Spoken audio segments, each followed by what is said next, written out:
It is Monday, March 24th, 2025. It's baseball week, and this is Baseball Today. That is my man, Trevor Plouffe. I am Chris Rose, producer Dan, intern Sawyer along for the ride as well. We are super excited for many, many reasons. Here's two. First of all, we are going back to 5 days a week starting this week. So put your working boots on, Plouffe. I'm ready.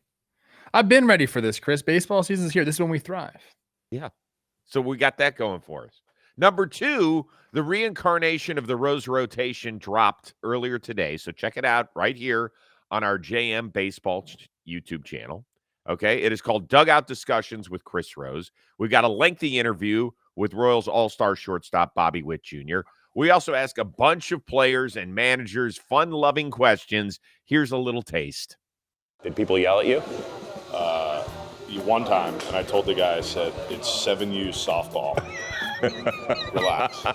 One day I was there. I have a glove, and the pitcher's gonna warm up, and the catcher haven't come to home plate to warm up the pitch, and I did. And the guy was throwing.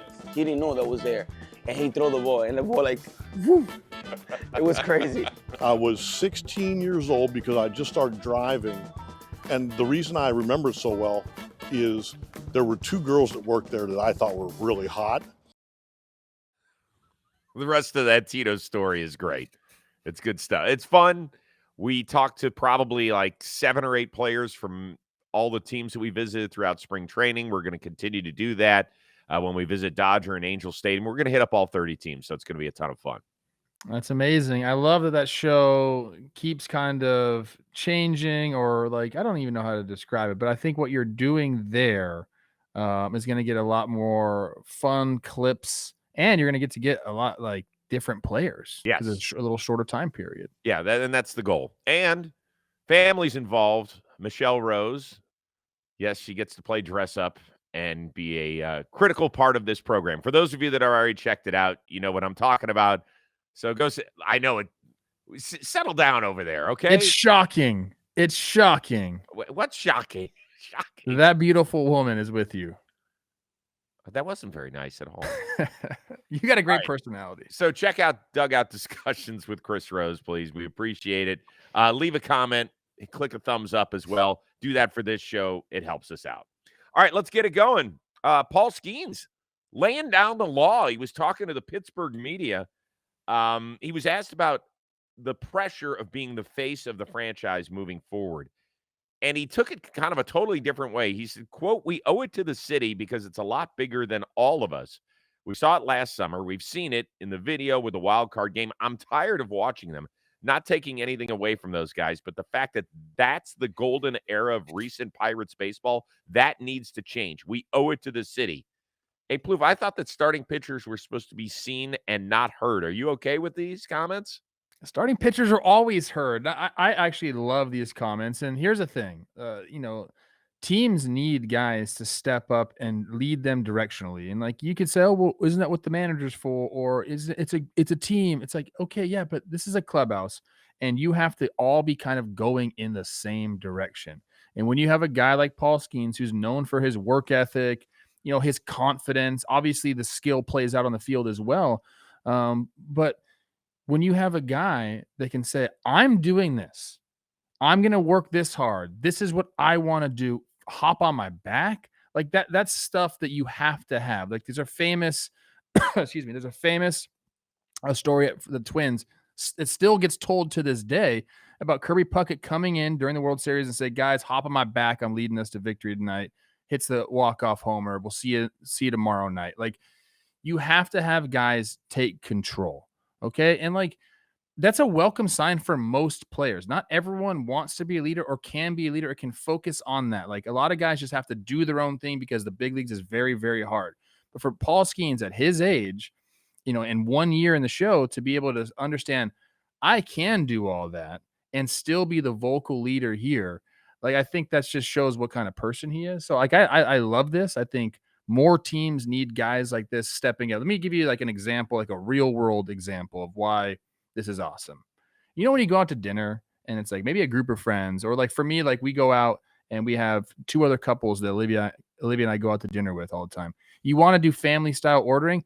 Somebody just got to sack up and just order for the table, Chris. And when that happens, everyone's stoked. Hey, yeah, you take it over. You got it. That's what's happening.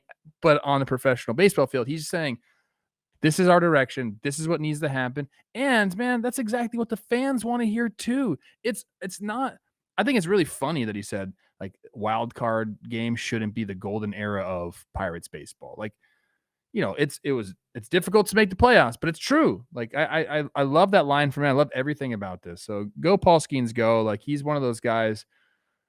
I think we're gonna be talking about him like the way we talk about Aaron Judge, guys that just kind of like get it and lead their cities. I saw it two different ways. Number one, yes. Hey guys, let's go. Enough of all the bullshit. We don't care that we haven't made the playoffs in a decade. We don't care that the last time they won the World Series was We Are Family in 1979. Let's go create our own legacy. It'll be cool to play in a wild card game. We expect more out of ourselves.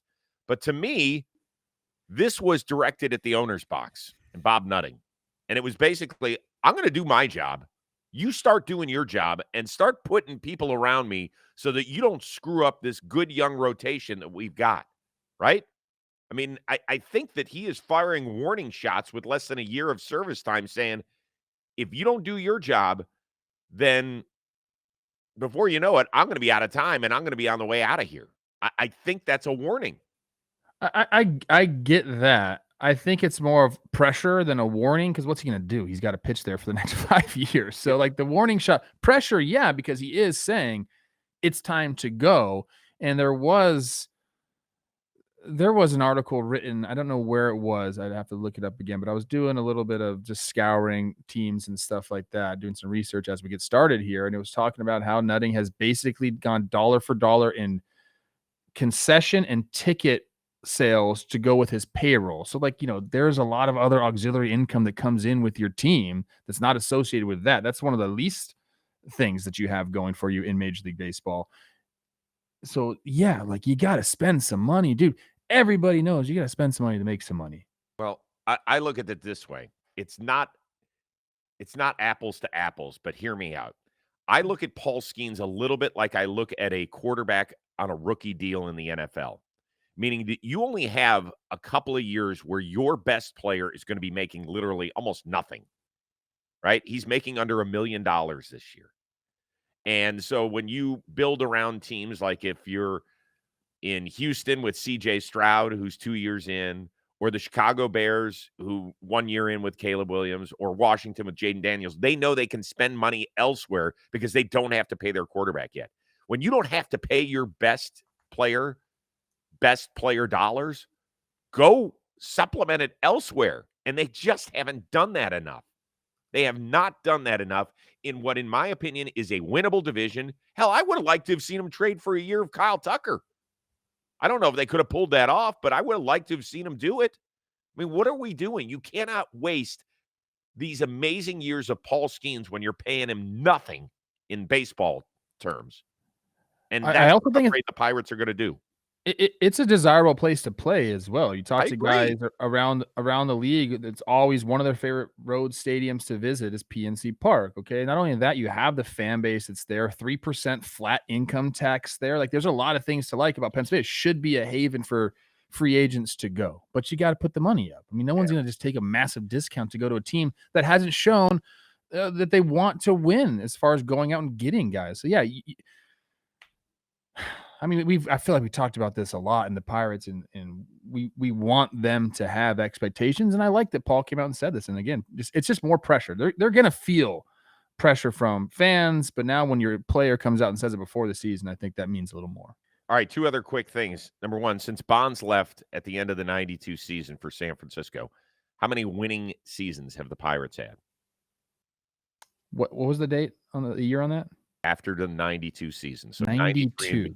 93 and 33 seasons. Yeah, we're going into the 33rd. How many winning seasons? God, it better be more than 10. 10. Oh my God. 4. Pirates fan, I didn't know you had like that bad. I didn't know you were down that bad. All right.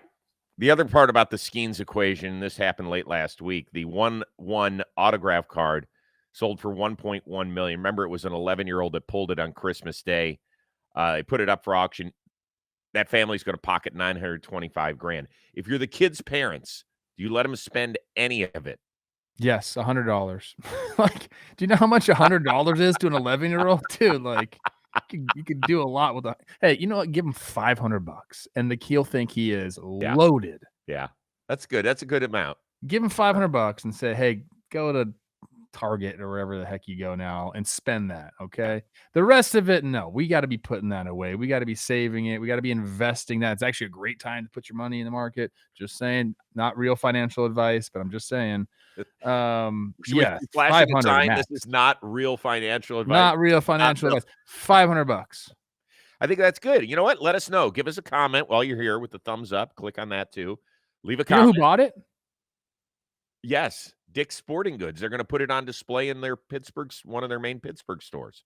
Perfect. Great. That's awesome for them. Great advertising. That makes a ton of sense. I think they want to get into the collectibles game. This is genius by them.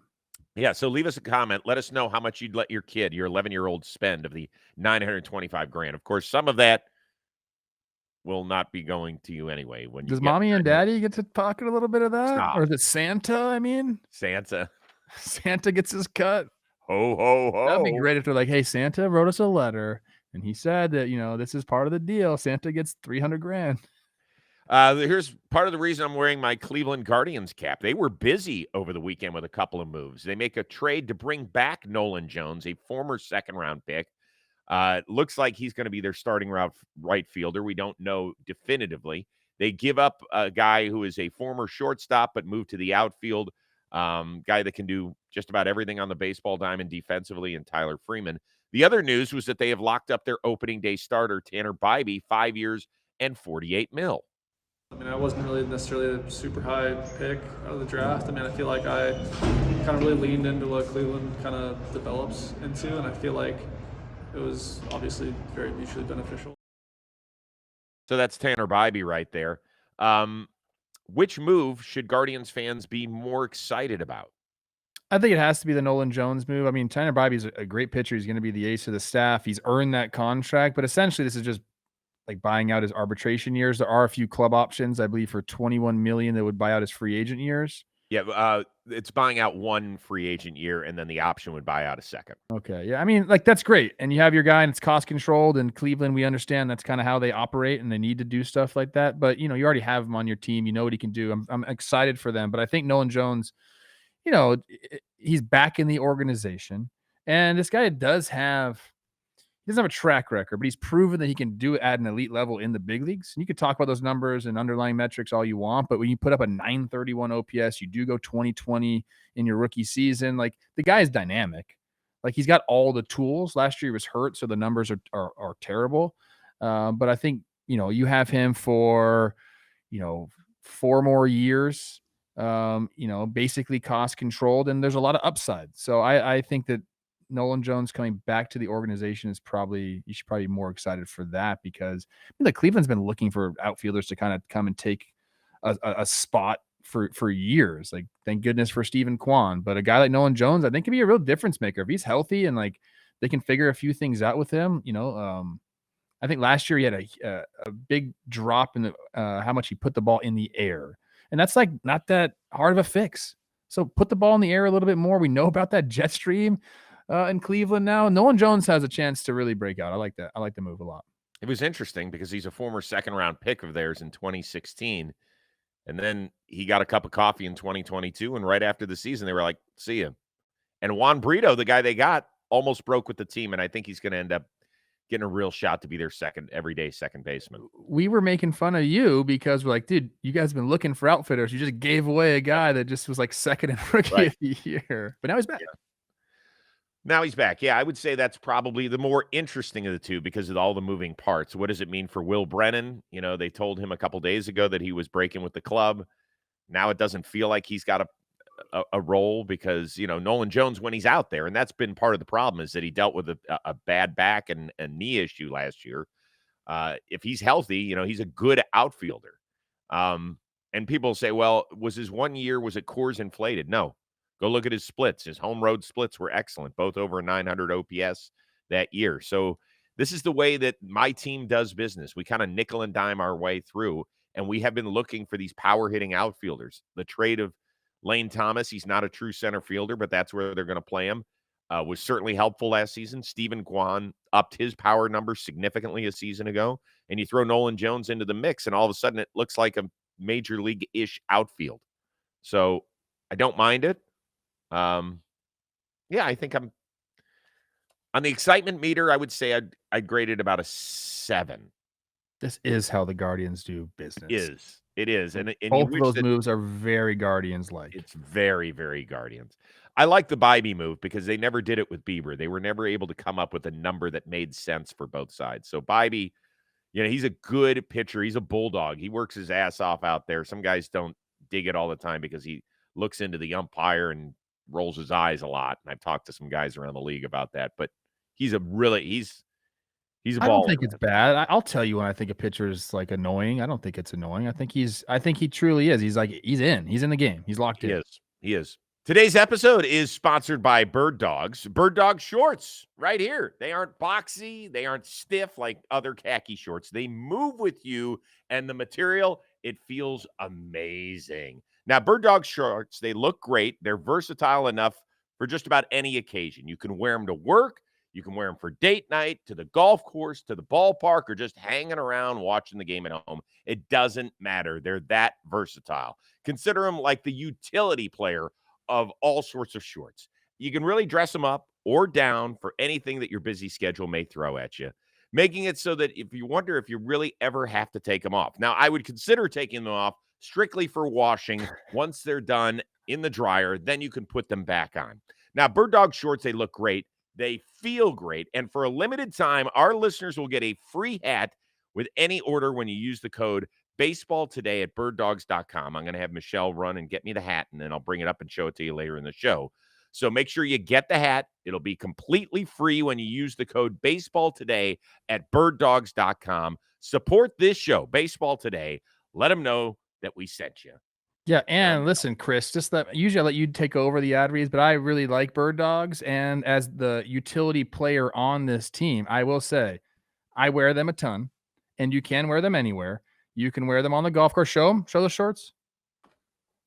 So there's the elastic waistband plus the belt loop, which is key because you got to wear a belt on the golf course if you want to be professional. Yep. But it's not so egregious. You can wear it without a belt. Still looks good. Golf course, swimming, working out, lounging around the house, date night if you wanted to because of the belt loops. They really look good, and I don't always jump in on ad reads, but I do love Bird Dogs. So go use that code. Blue Jays have given out a contract extension to one of their own. Not the big swinging first baseman, not that guy, but the guy behind the dish, Alejandro Kirk. $58 million over 5 years. The offense has dipped a bit in recent years, but metrically, he grades out as one of the top defensive catchers in the baseball, or just baseball. You don't have to put the in front of baseball. First of all, let's start with this. Were you surprised with the numbers or not? Not really anymore. You understand what catchers mean, and I think a lot of people thought with the ABS system that catchers like defense would kind of like not matter anymore. But the more and more that we've done it in spring training, the more and more we realize that actually it might even make them more valuable if they know the strike zone. Like if they can challenge correctly, that's like a huge plus. Like for the Twins, I've been keeping up with it a lot. Both Vasquez and Jeffers have been incredible during spring training. Like that's just it's a real easy way, I guess, for them to steal more strikes, right? Mm-hmm. Like you don't have to trick the umpire anymore. You just have to know the zone. Right. So if that's what's going on, the defense will continue to play for him, and the numbers are they're online with what guys are getting, like these kind of like free agent deals. So I think it's great. I think they need to continue to lock people up, Chris. Yeah, he was eligible for arbitration after this year, so that's when he would start making money. It's fine. His offensive numbers haven't been good the last 2 years. He won a Silver Slugger a few seasons ago. Since then, he's really dipped sub 700 OPS in each of the last 2 years. Hopefully, they're going to be paying other guys to put the ball over the fence. So I'm fine with the deal. No worries whatsoever. If he's that good a defensive catcher, I always want guys behind the plate and playing shortstop that I know I can Yes. rely on. And so that's the deal there. The bigger picture, Toronto, ton of talent. Do you think we're still going to be talking about the Toronto Blue Jays in terms of the playoffs come mid-September? I really struggle with this one, Chris. I want to say yes, like playoff picture. So let's just say mid-September, you're within what, 3 games? Like I want to say Toronto's going to be there. That to me, that means that they get an extension done with Vladdy before the trade deadline. I think if they do not get an extension done before the trade deadline, they will trade him. They might not trade Bo Bichette. Maybe they trade both of them. But I think they have to get that deal done. And of course, like I said, like he wasn't going to stop talking to them about an extension once the season started. That's just nobody does that. Like if they want to talk, he's going to talk. So there has been some rumblings of Shapiro came out and said like he feels very confident in the fact that they're going to extend Vladdy. There's some reports that they're going to up their offer because Vladdy wants $500 million. So they're going to up their offer, maybe lengthen the years a little bit and give him, what he wants as far as guaranteed present day money. But again, I still like say like Vladdy and Bo are still there. I still struggle with, are they going to be in playoff contention? I really do. And maybe I don't give them enough credit and maybe I'm just, I don't know. Maybe I've gone sour on them a little bit, but I'll say no. I'll say no. Either way, we won't be. 3 games mid-September, I'll say no. People know I've been on that bandwagon the last couple of years, and I look at their starting rotation with the exception of it being all right-handed. You look at it and you're like, God, like how do they not win more games, right? Gossman, Berrios, Bassett, you add Scherzer to the mix, and Bowden Francis, who a lot of people think is going to jump off the page this year and take it to an entirely different level. Bringing in Jeff Hoffman as your closer when he really hasn't done that role, that could be a little rickety, maybe. But all over the field, man, they should – like the bats have been their problem in recent times. Everybody in that starting infield, except for Ernie Clement, has been to the All-Star game over at least the last 3 years, right? Vladdy, Jimenez, Bichette, Kirk. And Ernie Clement has played very well for them. The outfield, yeah, you want to see more. I mean, George Springer, it's just been going the wrong direction ever since he went up there. I don't know if he can get that right or not.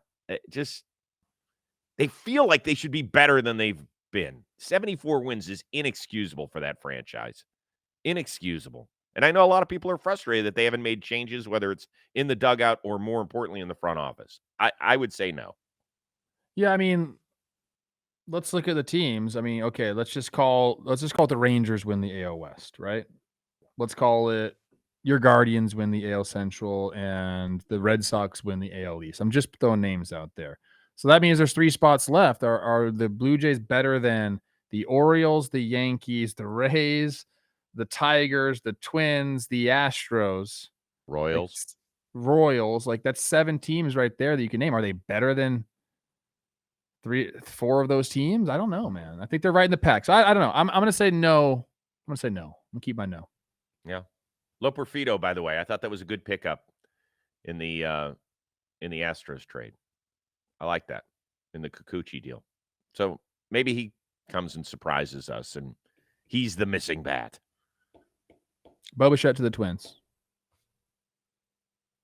Play what? He doesn't really play. I just want him on the team. I just like his swing, Chris. He has nowhere to play on that team.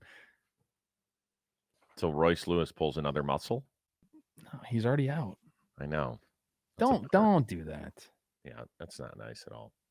Here's the Bird Dogs hat. Bird Dog hat's great. Great tennis hat. Great running hat. There we go. Boom. You look like a tennis player. No, I do. I do look like a tennis player. Or like Kevin Federline a little bit. I don't know if they want us to say that. I don't know if that was part of the deal. All right, a couple of teams have cut ties with guys you thought would make impacts on the teams. Mitch Haniger, released by Seattle. His second stint up there did not go as planned. Injuries, ineffective. Wrote a nice note to the city. Thank you for your support. Not going to work out there.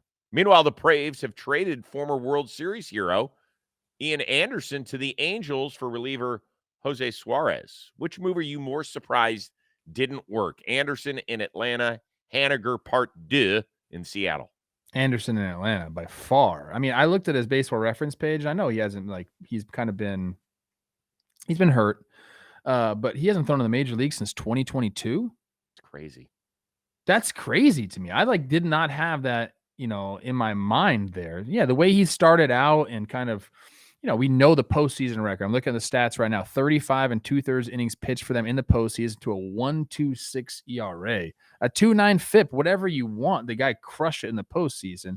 So yeah, you expected him to be, at least part of the Braves rotation. Doesn't have to be their ace because they had some dudes there, but at least part of the rotation. He gets hurt in 2020. At the end of 2022, had TJ, misses all of 2023. Last year, he made 15 starts in AAA, never made it back to the big leagues. Definitely more shocked with that one because he looked like he was just like a pitcher almost. And I like that about him. And all the success that came early on in his career, you thought it would continue to hold up. And it just didn't. He's still pretty young. So go get it out there in Anaheim. I'm rooting for this guy. The Haniger thing, I think, is a bigger issue for Seattle. It feels like they're always looking for offense, and it just feels like these are the sort of trades that Jerry Dipoto makes, and they just don't work out, right? They didn't want to pay Robbie Ray. They knew he was coming off of arm surgery, and that he probably wasn't going to opt out of his deal, so he was still going to have another $50 million left on his contract. They had an abundance of pitching, so they decided to move him and go get Mitch Haniger. It just never worked out. I mean, his numbers were atrocious, which is too bad. 620 OPS last year and a negative WAR. And then part of the guy, the deal in return for Robbie Ray was Anthony DeSclafani, who they flipped then to your Twins as part of the Jorge Polanco deal, and that has been Jorgeable. So it hasn't worked Twins out. too. I know, but what I'm saying is that the Mariners, every time they try, Luke Raley has worked out. That was a good trade for some offense. I think the Mitch Haniger deal just kind of exemplifies what they are. His last year in Seattle, he went Seattle in 2022, then he went San Francisco, then back to Seattle. In those 3 years, 2022 to 2024, 218 batting average, 287 on base, 655 OPS. And those are his age 31, 33 seasons. It gets. Yeah, they're going to pay. You got to figure something out, man. They're going to pay him $15.5 million to not wear a Mariners uniform. That's nice. That ain't any good. Well, it's great for him. Yeah, I like me, not for me, not for you. It's nice for him. We don't get any of that money. Well, yeah, no shit. Oh, that's not what the world's about, Chris. Oh, that's true. It's not. You know what it's about? Love and friendship and kindness God. and shared experiences. Oh. Well, that gets us to a really nice story here.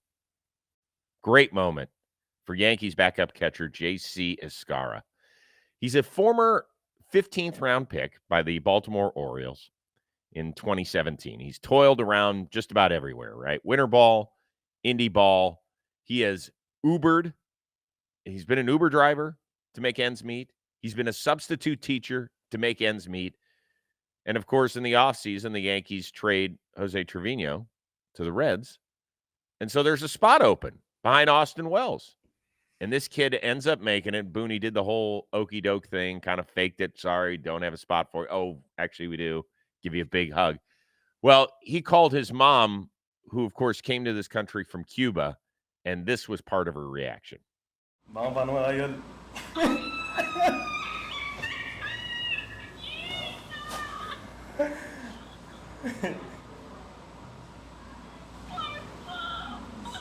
Se cumplió un sueño.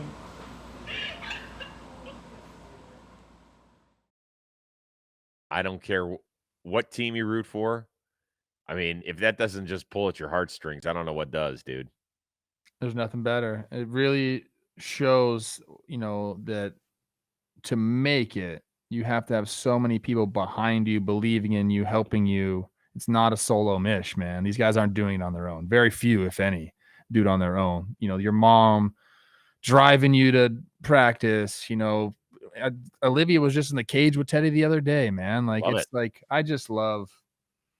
love being able to share that with family. I mean, everybody that gets the call to the big leagues, you remember who your first call was, what was said, everything, because it's like a family victory, if you will, man. Very cool. And particularly when you have to struggle like that to get Oh there, yeah. right? I mean, Oh yeah. there's not a lot of people that are going to be an Uber driver and a substitute teacher and still go out and then grind and work out and work on your baseball skills when you've literally had dirt kicked in your face and said you're not good enough. Like Dude, that is if Randy Dobnak and JC Escarra pitched together, great battery. that's an Uber commercial. 5 stars. It's a 5-star battery.